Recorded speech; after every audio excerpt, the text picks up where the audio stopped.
জামাতের সাথে এনসিপির দ্বন্দ্ব নাকি কোনো রাজনৈতিক কৌশল?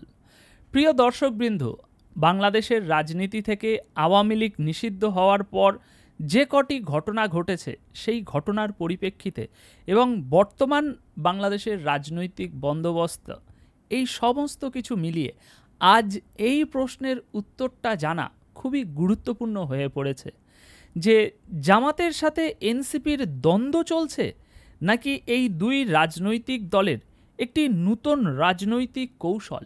নির্বাচনের আগে বিএনপিকে ফাঁদে ফেলার জন্য এই দুই দলের মিলিত কোনো রাজনৈতিক কৌশল না তো, যেটা তারা দ্বন্দ্ব আকারে বিএনপিকে এবং দেশের মানুষকে দেখাতে চাইছে।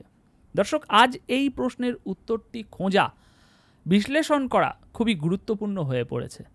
আসুন এই ভিডিওর মাধ্যমে আমরা একটু বোঝার চেষ্টা করি এবং এই বিষয়ে বাংলাদেশের অনেক রাজনৈতিক বিশ্লেষক বিভিন্ন মতধারা দিয়েছে যে এটা দ্বন্দ্ব নাকি রাজনৈতিক কৌশল। সেই সমস্ত বিষয় আমরা একটু জানার বোঝার চেষ্টা করি। দর্শক, আমরা জানি এক মঞ্চে দাঁড়িয়ে আওয়ামী লীগ নিষিদ্ধের দাবিতে আন্দোলন করলেও দাবি আদায় হওয়ার পরপরই প্রকাশ্যে দ্বন্দ্বে জড়িয়েছে জামাতে ইসলামী এবং জাতীয় নাগরিক পার্টি বা এনসিপি।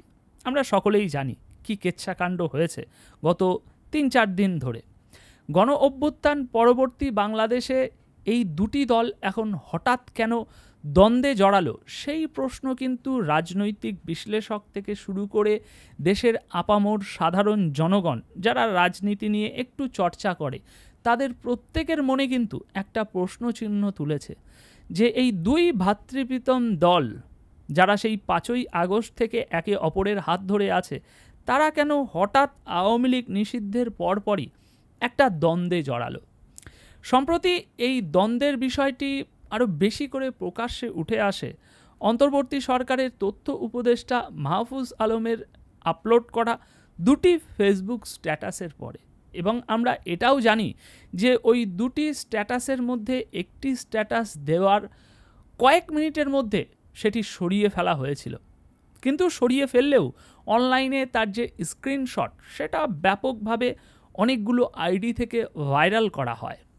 এবং উপদেষ্টা মাহফুজের পোস্টের পর এই নিয়ে এনসিপি ও তাদের ছাত্র সংগঠন বাংলাদেশ গণতান্ত্রিক ছাত্র সংসদের নেতাদের অনেককে এই নিয়ে সামাজিক যোগাযোগ মাধ্যমে নানান পোস্ট দিতে দেখা গিয়েছে, বিরুদ্ধে পক্ষে নানান পোস্ট আমরা জানি।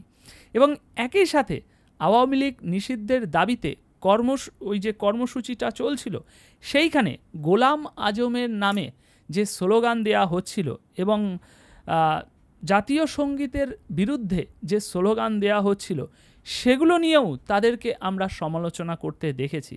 কাদের কথা বলছি? এই এনসিপি ও তাদের ছাত্র সংগঠন সমালোচনা করতে আমরা দেখেছি। এবং একই মঞ্চে আওয়ামী লীগ নিষিদ্ধের দাবিতে আন্দোলন করা এই দুটি দল হঠাৎ কেন ওই আওয়ামী লীগ নিষিদ্ধের পরপরই প্রকাশ্যে বিরোধে জড়ালো। ওই আপনার গোলাম আজম এবং জাতীয় সঙ্গীত নিয়ে যে অবমাননার বিষয়ে যে ঘটনাগুলো ঘটেছিল ওই কর্মসূচিতে, সেখান থেকেই কিন্তু আজ আমরা এই যে আলোচনাটা করছি যে বিরোধ নাকি কোনো একটা কৌশল, সেই জিনিসটারই সূত্রপাত হয়েছে। এখন এই প্রশ্নের উত্তর আপনার একটু যদি আমরা খুঁজে দেখি এবং বিশ্লেষকদের মতামতগুলো বিশ্লেষণ করি, তাহলে সেখানে আমরা যা দেখতে পাবো যে এটা রাজনৈতিক কৌশল নাকি দ্বন্দ্ব। বিএনপির সাথে এনসিপির কিন্তু অনেকটা প্রকাশ্য দ্বন্দ্ব দেখা গেছে বিগত আপনার ৩-৪ মাস ধরে। একটা প্রকাশ্য সাংঘর্ষিক একটা ব্যাপার বিএনপি এবং এনসিপির মধ্যে গত ৩ মাসে এটা আরও তীব্রভাবে আমরা দেখেছি। তবে বিভিন্ন ইস্যুতে এনসিপি ও জামাত শিবিরের সাথে রাজনৈতিক মৈত্রতাও ছিল দুই দলের। এমনকি এনসিপি নেতাদের ডাকে আওয়ামী লীগ নিষিদ্ধের দাবিতে শিবিরের নেতাকর্মীরা ওই কর্মসূচিতে ব্যাপকভাবে অংশগ্রহণ করেছিল। নিষিদ্ধ ঘোষণার পরপরই হঠাৎ দ্বন্দ্ব, এটা কতটা স্বাভাবিক? বারবার সেই ঘুরিয়ে ফিরিয়ে প্রশ্ন ওই একটা জায়গায়ই আসছে। এখন এই প্রশ্নে বাঘা বাঘা যে রাজনৈতিক বিশ্লেষকরা আছে তারা দুটি ব্যাখ্যা দিচ্ছে এবং দুটি ব্যাখ্যা একদম সুস্পষ্ট দিনের আলোর মতো পরিষ্কার ব্যাখ্যা, কোনো সন্দেহ প্রকাশ করার মতো বিষয় নয়। তারা বলছেন আওয়ামী লীগ নিষিদ্ধের আন্দোলন সফল, এটা হয়েছে, এখন সেটার কৃতিত্ব নিয়ে দ্বন্দ্ব হতে পারে। অন্যদিকে রাজনৈতিক সুবিধা আদায়ে এটা একটা কৌশলও হতে পারে। বিশ্লেষক আপনার মহিউদ্দিন আহমেদ তিনি বিবিসি বাংলাকে একটি সাক্ষাৎকার দিয়েছে এবং এই সংক্রান্ত আলোচনা ওখানে হয়েছে এবং সেই আলোচনায় মহিউদ্দিন আহমেদ বিবিসি বাংলাকে বলছেন যে আওয়ামী লীগ নিষিদ্ধের দাবিতে আন্দোলনের যে কৃতিত্ব সেই নিয়ে জামাত শিবির ও এনসিপির মধ্যে একটা রশি টানাটানি ছিল। সেখানে দুই দলের থেকে কিছু মত পার্থক্য হতে পারে, মানে এই আন্দোলনের কৃতিত্ব বেশি অংশ কারা নেবে এই নিয়ে একটা রশি টানাটানি এবং নিজেদের মধ্যে একটা কলহ, একটা মত পার্থক্য হতে পারে। এখন মুক্তিযুদ্ধ ইস্যুতে দুই দলের অবস্থানগত কারণে এই দ্বন্দ্ব হতে পারে বলেও তিনি মনে করছেন। তবে তিনি এটাও বলছেন যে জুলাই আগস্টের আন্দোলন থেকে শুরু করে রাজনৈতিক দল গঠনে এনসিপির সাথে জামাত শিবিরের একটা সখ্যতা ছিল, সেই দিক বিবেচনায় এটি একটি কৌশলের অংশ কিনা সে প্রশ্নও কিন্তু রেখে যাচ্ছেন তিনি। বিবিসি বাংলাকে তিনি আরও বলছেন যে বিএনপির সাথে এক ধরনের রাজনৈতিক বিরোধ রয়েছে এনসিপির, সেখান থেকে জামাতের সাথে এক ধরনের সখ্যতা রয়েছে দলটির। সেদিক বিবেচনায় আপাত দৃষ্টিতে এটিকে দ্বন্দ্ব বলে মনে হলেও হতে পারে এটি কৌশলগত পাতানো একটি খেলা এবং সেই খেলাটা নিশ্চিত বিএনপির সামনে খেলার জন্যই তারা মাঠটাকে বা খেলার প্রস্তুতিটা নিয়েছে।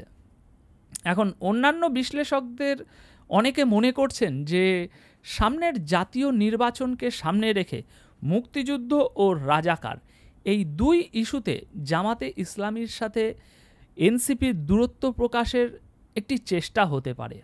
এখন শেষ পর্যন্ত এই বিরোধের ফলাফল কি দাঁড়াবে, এটি কি আরও বিস্তৃত হবে নাকি সামনে আবার কোনো ইস্যুতে দুই দলকে একই মঞ্চে একই ছাতার তলায় দেখা যাবে, সেটি দেখার জন্য আমাদেরকে আরও কিছুটা অপেক্ষা করতে হবে।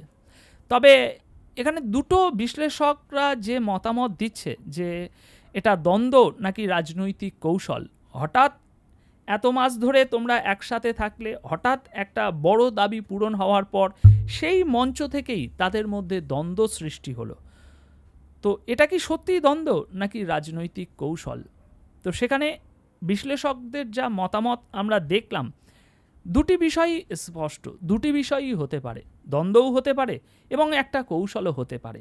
দ্বন্দ্ব এই নিয়ে হতে পারে যে আওয়ামী লীগ বাংলাদেশের রাজনীতিতে সবথেকে আলোচনা এবং সবথেকে বৃহৎ একটা ফ্যাক্ট, তো সেটার কৃতিত্ব কে নেবে, জামাত শিবির নাকি এনসিপি?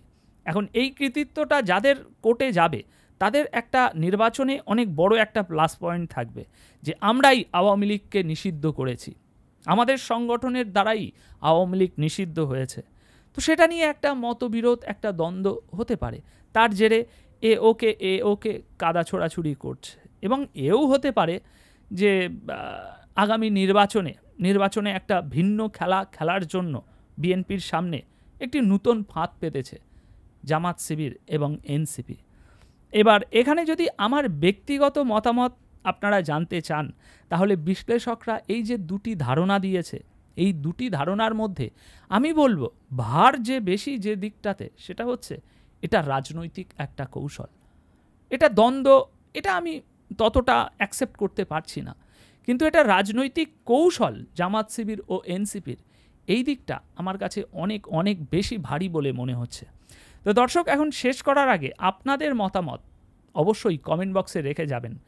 রাজনৈতিক কৌশল নাকি বিএনপির জন্য আগামী নির্বাচনে পাতানো একটি ফাঁদ জামাত শিবির ও এনসিপির মধ্যে এই যে দ্বন্দ্বটা চলছে, সে নিয়ে আপনি কি মনে করছেন? কমেন্ট বক্সে আপনার ব্যক্তিগত মতামত অবশ্যই রেখে যাবেন। ধন্যবাদ আপনাদের সকলকে।